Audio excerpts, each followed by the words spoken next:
Olá, meus amigos, bom dia, bom dia, bom dia, beleza, beleza. E aí? Bom dia, bom dia. O que eu estou fazendo agora? Olha só, estou dando os últimos retoques no meu livro, estou aqui diagramando ele. Tá aqui vai ser a capa, vai ser essa, já é mais ou menos essa vai ser a ideia básica, tá bom? Essa vai ser a ideia básica. Como passar para delegado, os 10 passos para desenvolver a estratégia de estudo perfeita. Legal? Então, essa já vai ser a capa. Eu mesmo fiz, espero que tenham gostado. Eu vou pesquisando na internet, eu mesmo vou fazendo as coisas. Tá aqui. Então, como passar para delegado? Não sou nenhum designer, mas eu botei aqui o xadrez, ó, porque tem a ver com estratégia. Professor, por que você não botou um distintivo, uma arma? Porque tá meio batido, né? Fazer uma coisa assim mais clean, mais clean. Beleza, legal. Ah, deixa eu só responder aqui uma pessoa que está me mandando mensagens. Blá, blá, blá, blá, blá. Ok. Beleza. Então é isso, meus amigos. Então eu vou aproveitar aqui, já que a gente entrou aqui nessa live rapidinho. Vocês estão vendo aqui eu estou diagramando, tá vendo? Ó? Aqui estão os capítulos, são 10 passos, mas tem muito mais informações. E aí a informação que eu tô, essa é a Larinha provavelmente pedindo comida. Aqui, deixa eu abrir aqui, dicas para provas discursivas, é disso que a gente vai falar hoje. Falar um pouco desse capítulo aqui, dicas para provas discursivas, né? Então eu escrevi aqui, tá vendo? Um extra, na verdade, é um extra, não faz parte dos 10 passos exatamente. É só uma dica extra, como algumas outras dicas. Vou dar dicas para prova discursiva, oral, peça prática, tudo isso, tá bom? Então eu vou falar aqui rapidamente para vocês sobre o que eu falei nesse capítulo aqui. Nesse capítulo que eu tratei de dicas para provas discursivas, tá bom? Meus amigos, o livro vai estar disponível a partir de sexta-feira. Quem tiver interesse, por favor, me encaminhe um e-mail vsdelegado@gmail.com vsdelegado@gmail.com. Até sexta-feira eu estarei com tudo pronto, eu já estou na fase de revisão, fazendo alguns retoques, tá bom? Então, vai lá, algumas dicas para provas discursivas objetivamente para vocês não perderem tempo. Beleza, beleza. Então vamos lá, olha só. O primeiro ponto que eu escrevo aqui é o seguinte: escrever bem depende de prática e feedback.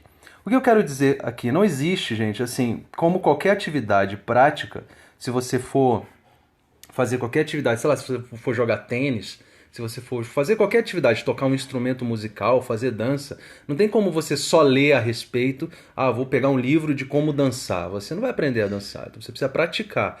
E a escrita é exatamente a mesma coisa. É um ato intelectual, mas também é um ato prático. Existem técnicas que você aplicar de forma habitual, você vai alcançar um nível profissional. Não existe assim. Se você é alfabetizado, isso é o básico, né? Se você é alfabetizado e se você tiver dificuldades, logicamente, com a língua, você tem que trabalhar isso e é uma coisa que acaba te ajudando.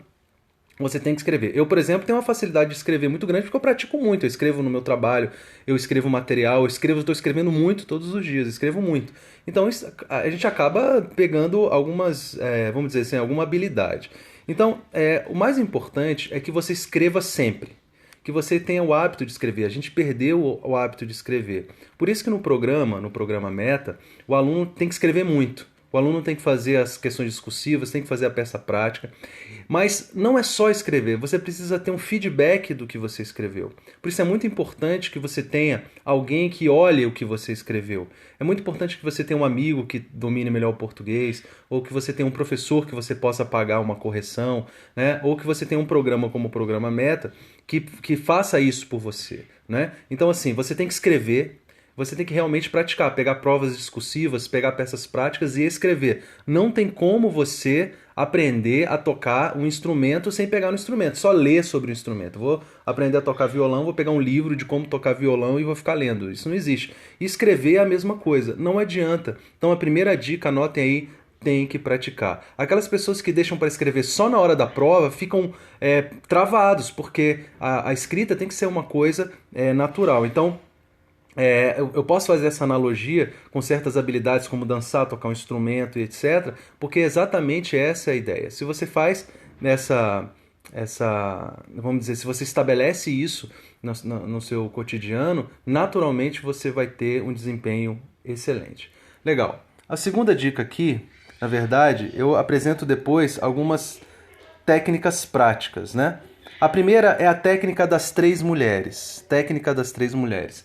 Essa técnica das três mulheres é uma técnica que aparece no livro do professor William Douglas, né, Como Passar para Concursos. Existe uma versão mais antiga desse livro que eu li, faz muito tempo que eu não tenho contato com esse livro, mas em uma versão mais antiga tinha algumas dicas para provas discursivas. E ele fala isso que eu acho interessantíssimo, a técnica das três mulheres. O que são as três mulheres? A lei, a doutrina e a jurisprudência. O que são as três mulheres? A lei, a doutrina e a jurisprudência. Sempre que possível, tente nas suas respostas de prova discursivas a abordar essas três mulheres. A maior dificuldade é você se lembrar, por exemplo, qual é o autor que defende a posição X. É o STJ ou o STF que adota a posição Y. Isso na hora da prova realmente é muito difícil. Pode ser que você dê a sorte de se lembrar. Se você está estudando no ritmo frenético bacana, é possível que você se lembre. Mas eu vou dar um exemplo aqui, ó. Eu vou te dar uns exemplos. Olha só.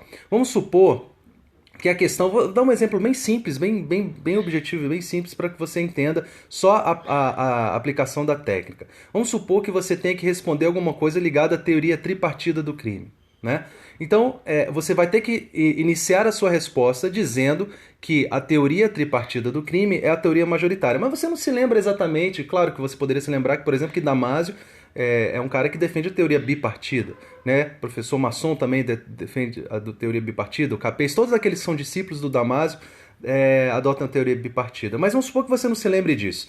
Aí como é que você poderia abordar a doutrina mesmo sem citar a doutrina? Como abordar a doutrina sem citar a doutrina? Eu colocaria assim: no Brasil, a doutrina majoritária adota a teoria tripartida do crime. Só de você usar o termo a doutrina majoritária, claro que se você pudesse citar os autores, algum autor que adota a teoria tripartida, seria excelente.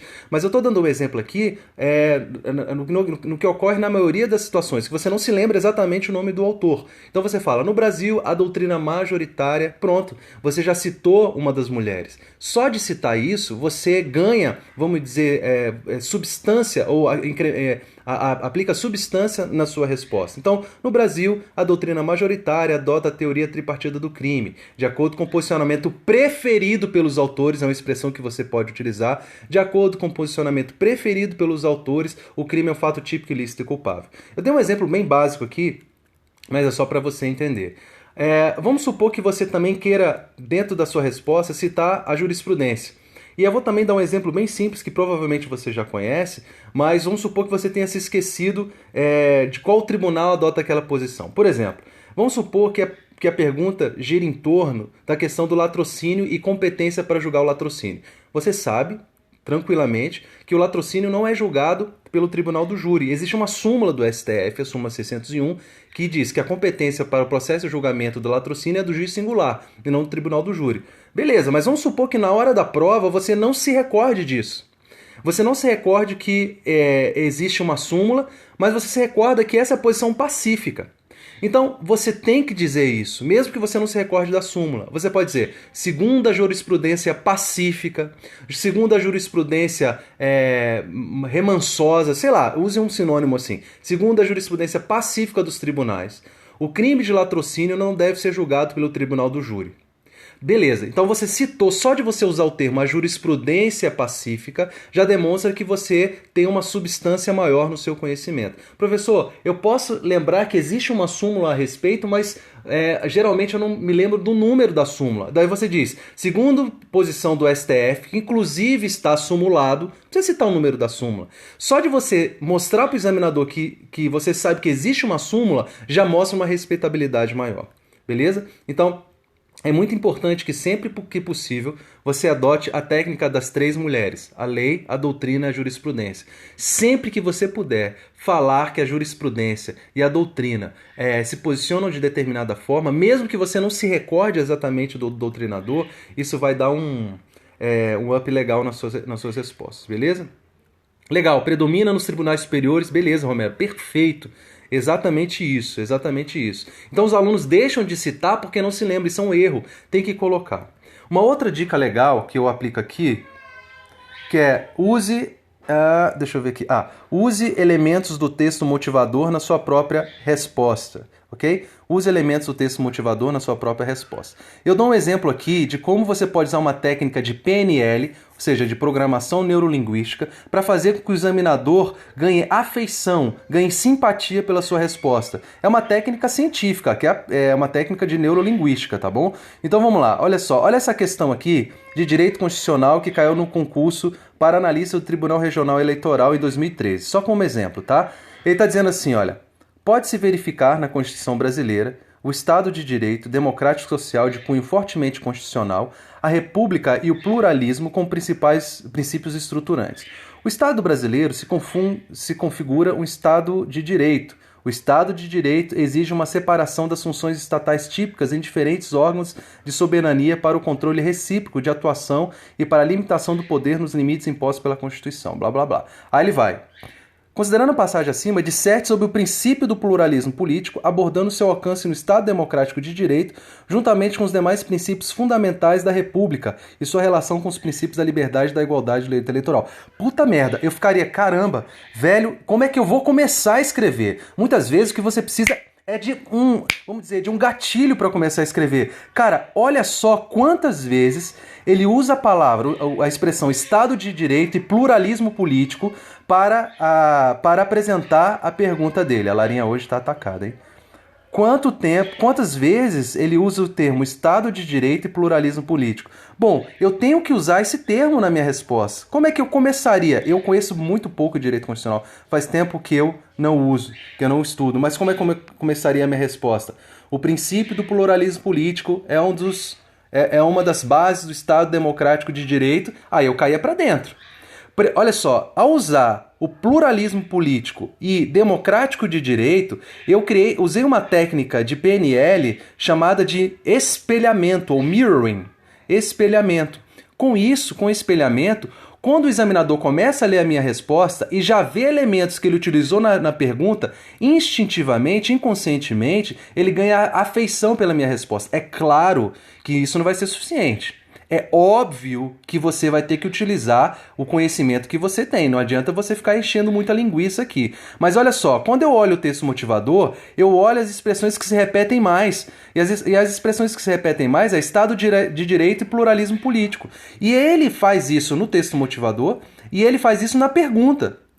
Como é que eu não vou usar esses termos para iniciar? Você tem que usar esses termos para iniciar. Então, quando tiver um texto motivador, uma ideia é de que você utilize o próprio texto motivador para preencher, para dar o gatilho inicial da sua resposta. Pode ser só aquele start que você precisa para ter o direcionamento para responder adequadamente a questão. Né? Então, no lugar de ficar perdido no início da resposta, você usa os elementos da própria pergunta para responder. Gente, é uma técnica assim fenomenal, beleza? E sim, várias outras técnicas que eu vou abordar aqui no meu livro. Se você tiver interesse em adquirir